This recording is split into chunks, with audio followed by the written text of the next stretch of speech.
कि एक दिन जिंदगी से हो गई मुलाकात फुर्सत में। कि एक दिन जिंदगी से हो गई मुलाकात फुर्सत में।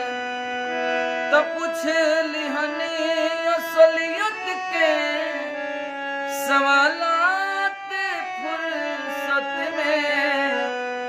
कि एक दिन जिंदगी से हो गई मुलाकात फुर्सत में। कि एक दिन जिंदगी से हो गई मुलाकात फुर्सत में। तो पूछ लिहनी ई शोहरत ई नाम का हुई ई दुनिया से मिलल दौलत पहचान का हुई।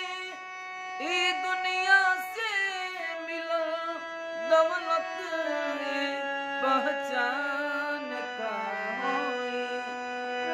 बरस गए हमारे अखिया गजब बरसात फुर्सत में। बरस गए हमारे अखिया गजब बरसात फुर्सत में। कि एक दिन जिंदगी से हो गई मुलाकात फुर्सत में।